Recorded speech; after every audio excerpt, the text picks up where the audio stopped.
The sun hadn't even fully cleared the horizon when the alarm on Jihad's cheap digital clock started buzzing. It was 5 a.m. Without a second of hesitation, Jihad reached out, slapped the button to silence it, and sat up in bed.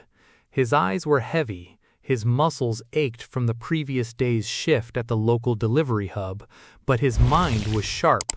He looked across the small, dimly lit room they shared. On the other side of the room, buried under a chaotic pile of blankets, was his younger brother Rahad. The only light illuminating Rahad's face wasn't the morning sun, it was the harsh blue glow of a smartphone screen. Rahad's thumbs were moving at lightning speed, tapping frantically. Soft, digitized gunfire and explosive sound effects, muffled by cheap earphones, leaked into the quiet room. He had been up all night playing PUBG, completely oblivious to the world outside, completely oblivious to the fact that a new day had begun. Jihad sighed, swinging his legs out of bed. He walked over to his brother's side and gently tapped his shoulder. "Rahad," Jihad said, his voice husky from sleep. "It's morning. You need to close the game, get some sleep, and then get ready for college. You missed your afternoon classes yesterday, too." Rahad didn't even look up. He aggressively jerked his shoulder away from Jihad's hand. "Don't bother me right now, Bai. I'm in the middle of a crucial match. My squad is counting on me. Just go do your work and leave me alone." Jihad looked at his brother for a long moment, a mixture of sadness and frustration washing over him. He wanted to argue, to snatch the phone away, but he knew it was pointless. He had tried 100 times before. With a heavy heart, Jihad walked to the small bathroom, washed his face with cold water, put on his worn-out sneakers, and left the house to start his day. Their home was a modest, cramped apartment in a bustling, crowded neighborhood. Their father, Mr. Rahman, was a retired government clerk who lived on a meager pension, and their mother, Mrs. Rahman, managed the household with strict budgeting. They sacrificed everything to ensure both their sons could get an education. They didn't want their children to struggle the way they had. Later that afternoon, the family gathered around the small dining table for lunch. Jihad had just returned from his morning shift, his shirt stained with sweat. Rahad had finally emerged from the bedroom, his eyes bloodshot, his hair a messy nest, looking completely exhausted despite doing absolutely no physical labor. Mr. Rahman set his glass of water down and looked at both of his sons. His face was lined with deep wrinkles born of years of anxiety and hard work. "Jihad," Mr. Rahman asked, his voice gentle but tired, "how was the shift today?" Jihad replied, forcing a smile, "It was good, Abu. We had a lot of packages today, so the supervisor gave me a small bonus. I also managed to finish 2 chapters of my accounting textbook during my break." Mrs. Rahman smiled proudly, placing an extra piece of fish on Jihad's plate. "May Allah bless you, my son. You work so hard for this family and your future. You understand the value of time." Then Mr. Rahman's gaze shifted to Rahad, and his expression instantly darkened. Rahad was sitting slouched over, picking at his food with one hand, while his other hand was under the table, secretly checking notifications on his phone. "And what about you, Rahad?" Mr. Rahman demanded, his voice turning stern. "Your mother told me you didn't go to college today either. Your professors called last week saying your attendance is dangerously low. What are you doing with your life?" Rahad rolled his eyes, putting his phone on the table face down with an annoyed thud. "Abu, you guys always stress out over nothing. College is boring. The professors don't know anything. I am learning real-world skills online." "Real-world skills?" Mr. Rahman slammed his hand on the table, making the plates rattle. "Playing gaming videos until 6 a.m. is a skill? Do you think a gaming company is going to come to this small apartment and hand you a bag of money? Look at your older brother. He works a job, he contributes to the house, and he studies late into the night. He is trying to make his life better. Why can't you be more like him?" Mrs. Rahman chimed in, her voice breaking with emotion. "Rahad, please listen to your father. We don't say these things to hurt you. We're getting old. We won't be here forever to feed you and protect you. You need to stand on your own 2 feet. Study hard now, build a career, make your life better so you don't have to suffer later." Rahad pushed his plate away, standing up aggressively. "You guys just don't get it. This is the modern era. People make millions just by streaming games. Jihad wants to be a corporate slave, let him be. Stop comparing me to him. I'm sick of hearing his name every single day." Without finishing his lunch, Rahad stormed back into the bedroom and slammed the door shut. Mrs. Rahman hid her face in her hands, weeping softly. Mr. Rahman shook his head, his chest heaving with stress. Jihad reached across the table, putting his hand over his mother's trembling shoulder. "Don't cry, Ammu," Jihad said softly. "I will talk to him. He's just young. He will understand soon." But deep down, Jihad knew Rahad wasn't listening to anyone. Years began to fly past, like pages turning rapidly in a book. The contrast between the 2 brothers grew starker with each season. Jihad became a machine of pure discipline. After graduating with excellent marks, he didn't just wait around for a perfect job. He took an entry-level position at a growing logistics tech startup. The salary was low initially, and the hours were brutal. He would leave the house before the sun rose and return long after it had set. He faced rejection, he faced difficult bosses, and he faced exhaustion that made his bones ache. But Jihad never complained. Every obstacle was a lesson. He stayed up late studying market trends, learning data analysis, and mastering project management.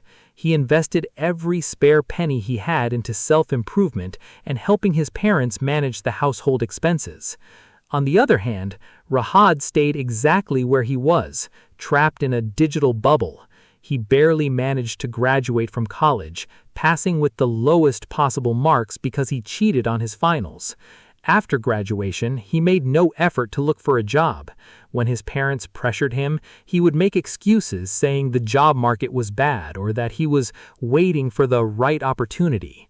In reality, Rahad's routine never changed. He woke up at 2 p.m., complained about the food his mother cooked, and then sat in front of his computer screen or phone for the next 12 to 14 hours.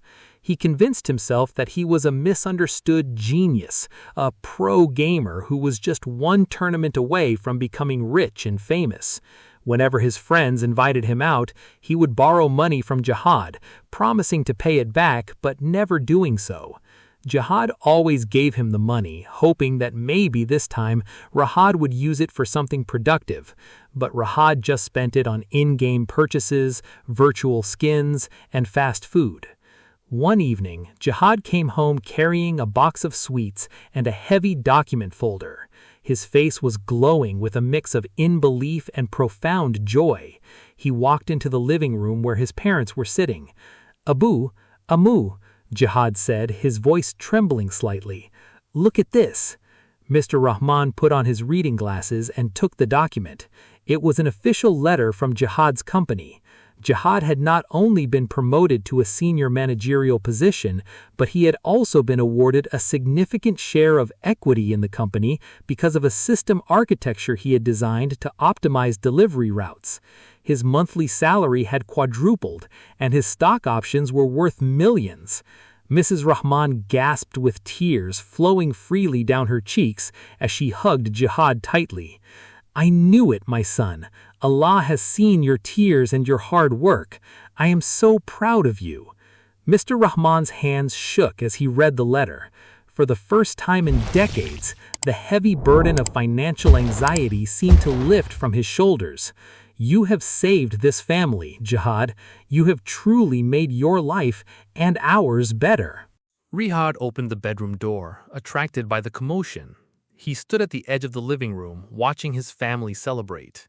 He looked at Jihad, who was wearing a crisp, expensive, formal shirt, looking sharp, confident, and successful. Then Rihad looked down at himself, wearing the same faded, stained t-shirt he had worn for 3 days straight, smelling of stale sweat and old room freshener. For a brief second, a pang of jealousy and discomfort hit Rihad's chest, but he quickly brushed it off, returning to his dark room to lose himself in another match. Within a year, everything changed for Jihad.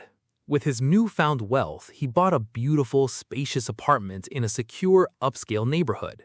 He filled it with modern amenities to make his aging parents comfortable. He bought a car, took his parents to the best doctors for their health checkups, and ensured there was never a shortage of anything in the house. Jihad had become a wealthy, respected man in society. People looked up to him, asked him for advice, and pointed to him as an example of what hard work could achieve.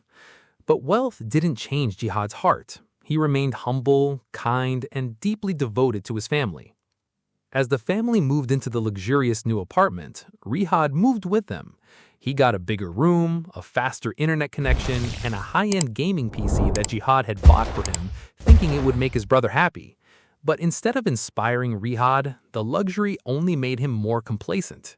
He felt that since his brother was rich, he never had to worry about working ever again. He became even more reckless, spending his days sleeping and his nights shouting into his headset, living completely at Jihad's expense. Then reality struck with the force of a sledgehammer. It happened gradually, then all at once.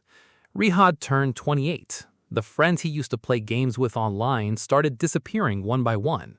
When he messaged them to join a match, they would reply hours later saying they were busy at the office, or out with their wives, or managing their businesses. The young teenagers he encountered in online lobbies mocked him, calling him an old man who had nothing better to do than play games all day. One afternoon, Rihad walked out of his room to get a glass of water. He passed by the living room and saw his parents sitting with a guest, a respected neighbor whose son had just returned from studying abroad. "Your eldest son Jihad is a gem," the neighbor was saying to Mr. Rahman. "He is so successful, so polite. You're very lucky to have a son like him.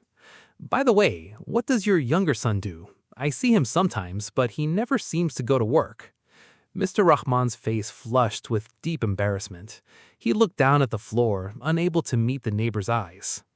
Rihad is still looking for the right opportunity. He's staying at home right now."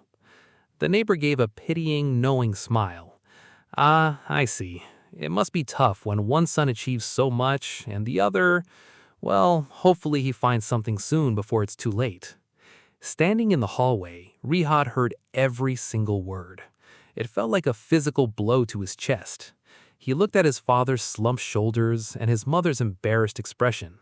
For the first time in his life, Rihad felt a profound sense of shame. He walked back into his room and looked at his reflection in the mirror. He saw a 28-year-old man with a soft, unhealthy body, dark circles under his hollow eyes, and a face devoid of any purpose or drive. He looked at his expensive gaming setup, the flashing RGB lights that used to bring him so much joy. Suddenly, those lights looked like the bars of a prison cell he had built for himself. He opened his social media accounts. He saw his college classmates posting photos of their promotions, their new cars, their travels, and their happy families. Everyone had moved forward. Everyone had grown. He was the only one who had stood completely still for 10 years, trapped in a virtual world that gave him absolutely nothing back. The weight of his wasted youth crashed down on him all at once. He realized that while he was busy collecting virtual points and winning digital battles, he had completely lost the real battle of life. He had no money, no career, no skills, and worst of all, no respect. If Jihad were to stop supporting him tomorrow, he wouldn't even be able to afford a single meal. Rihad sat on the edge of his bed, covered his face with his hands, and began to cry. The tears flowed silently at first, then turned into heavy, racking sobs. He cried for the hours he had wasted, the advice he had ignored, the pain he had caused his parents, and the empty, meaningless life he had created for himself. For the first time, Rihad truly understood the meaning of life, that time is a non-renewable resource, and once it's gone, no amount of regret can bring it back. Life required effort, sacrifice, and responsibility. That night, long after their parents had gone to sleep, Jihad was sitting in the living room reviewing some company documents on his laptop. The house was quiet. Suddenly, the door to Rihad's room opened. Rihad walked out slowly. He wasn't holding his phone. His head was bowed and his shoulders were slumped, but there was a different energy about him. He walked over to the sofa opposite Jihad and sat down. Jihad looked up from his laptop, surprised to see his brother out of his room before midnight without asking for money. He noticed Rihad's red, swollen eyes. "Rihad, is everything okay?" Jihad asked, his voice filled with genuine concern. "Do you need something? Are you feeling sick?" Rihad kept his eyes fixed on the carpet. He swallowed hard, trying to clear the lump in his throat. "Bye, I need to talk to you." Jihad closed his laptop and set it aside, giving his brother his full attention. "Go ahead, tell me, what's wrong?" "Bye, I'm a loser," Rihad whispered, a tear escaping his eye and rolling down his cheek. "I have wasted my entire life. Abu and Amu told me for years to study, to do something, to make my life better. You tried to warn me so many times, but I was arrogant. I thought life was a joke that I could just play through." Jihad listened quietly, not interrupting, his heart aching for his younger brother. "Today, I realized how much of a burden I am," Rihad continued, his voice shaking. "I saw the way Abu had to hide his face in shame when the neighbor asked about me. I looked at myself, and I realized I have absolutely nothing. I don't know how to do anything except play games. I'm 28, and I don't have a single day of work experience. I want to change. I swear to Allah, I want to change. But I don't know where to start. Nobody will hire someone like me. I'm scared, I ruined my own life." Rihad broke down again, burying his face in his hands. Jihad stood up from his seat. He walked over to Rihad, sat right next to him, and pulled his younger brother into a tight, warm embrace. He let Rihad cry out all his years of suppressed guilt and frustration. "Look at me, Rihad," Jihad said gently, pulling back slightly so he could look into his brother's eyes. Rihad wiped his face and looked at his older brother. "It is never too late to realize the truth," Jihad said firmly, but with immense love. "The fact that you are crying today, the fact that you feel this shame, means that the brother I knew hasn't completely disappeared. You finally understand the value of life, and that is the biggest step you could have taken. You aren't a loser until you give up completely. You made mistakes, yes. You wasted time, yes. But your life isn't over yet." "But who will give me a job, Bai?" Rihad asked desperately. "My resume is completely blank. I don't know anything about the corporate world." Jihad smiled warmly, wiping a stray tear from Rihad's cheek. "You don't worry about that. Leave that to your big brother. I have a close friend who runs an e-commerce and logistics firm. It's a demanding environment, and the entry-level salary is very low. You will have to start from the absolute bottom, doing basic data entry, sorting inventory schedules, and managing customer communications. It won't be easy, and nobody there will care that you're my brother. You will have to work hard, sweat, and take orders from people younger than you. Are you ready for that?" Rihad nodded vigorously, a newfound spark of determination ignited in his eyes. "I will do anything, Bai. I don't care how hard it is. I don't care how low the salary is. I just want to earn my own bread. I want to make Abu and Amu proud of me, even if it's just a little bit. I promise I will not let you down." "I believe you," Jihad said, clapping his hand on Rihad's shoulder. "Go to sleep now. Tomorrow morning we start a new chapter. No more games. You're going to build your real life." The next morning, for the first time in over a decade, Rihad's alarm went off at 6 a.m. He didn't hit snooze. He didn't reach for his phone to check a game. He stood up immediately, washed his face, and put on a clean, ironed formal shirt that Jihad had lent him. When he walked into the dining room, his parents were stunned. They looked at him, dressed professionally, standing tall, with a look of purpose on his face that they had never seen before. Jihad walked out of his room, holding a leather briefcase. He looked at Rihad and smiled. "Ready to go?" "Ready, Bai," Rihad replied. Mrs. Rahman walked up to Rihad, her eyes filling with tears of joy. She touched his face and kissed his forehead. "May Allah guide your steps, my son. I am so happy to see you like this." Mr. Rahman didn't say much, but he walked over to Rihad and placed a firm, proud hand on his shoulder. The look of shame that had clouded his eyes the day before was completely gone, replaced by a glimmer of hope. Work hard, son. Listen to your brother. The transition wasn't easy for Rihad. The first few months at the new job were an absolute shock to his system. He wasn't used to sitting at a desk for 9 hours a day, staring at spreadsheets instead of graphics. His back ached, his eyes strained, and he made several mistakes in the beginning. There were days when his supervisor yelled at him, and days when he felt completely overwhelmed and wanted to quit, to run back to the comfort of his dark bedroom and his video games. But whenever those thoughts crept in, Rihad would look at Jihad, who was constantly working hard, leading his own company, yet always finding time to check on him. Rihad remembered the tears he had shed and the shame his father had felt. He pushed through the exhaustion. He stayed back late to learn the software, asked his colleagues for help without any ego, and took every criticism as an opportunity to improve. Seeing Rihad's genuine dedication, Jihad didn't just leave him to struggle alone. Every weekend, Jihad would sit with Rihad in the living room. They would open up laptops together, but this time they weren't playing games. Jihad taught Rihad how to manage business operations, how to analyze market data, and how to communicate effectively with clients.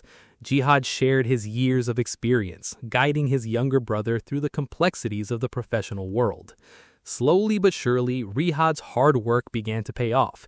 His accuracy improved, his speed increased, and his supervisor began to notice his dedication. Within 6 months, Rihad received his first independent project. He handled it flawlessly. At the end of that month, Rihad received his first proper paycheck. It wasn't a massive amount, especially compared to what Jihad earned, but to Rihad, it was the most valuable money in the world. It was money earned through his own sweat, his own intellect, and his own time. That evening, Rihad walked into the house with a small bag of sweets and an envelope. He went straight to his parents' room. Mr. and Mrs. Rahman were sitting together.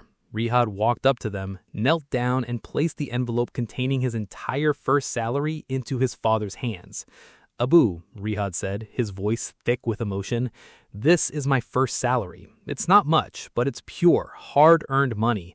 From now on, I will contribute to this house. I promise you will never have to bow your head in shame because of me ever again." Mr. Rahman looked at the envelope, then looked at his younger son. Tears welled up in the old man's eyes. He pulled Rihad up and embraced him tightly, weeping with pure happiness. Mrs. Rahman joined the hug, holding both of them, her heart overflowing with gratitude. Jihad stood at the doorway, watching the beautiful scene unfold. A deep sense of peace and satisfaction washed over him. He had achieved massive success, wealth, and status, but seeing his brother reclaim his life, seeing his family truly united and happy, was the greatest achievement of his life. From that day forward, the atmosphere in the Rahman household changed completely. The dark cloud of worry that had hung over the family for years was permanently replaced by laughter, pride, and mutual respect. Rihad continued to grow in his career, earning promotions and developing into a confident, responsible man. He still played games occasionally on weekends, but now it was just a healthy hobby, not a destructive escape. The two brothers, once divided by a massive gap of discipline and lifestyle, were now standing side by side as equals. They supported each other, looked after their parents together, and faced the challenges of life as a team. Through hard work, realization, brotherly love, and unwavering support, both Jihad and Rihad finally found true happiness and lived a beautifully fulfilled life together.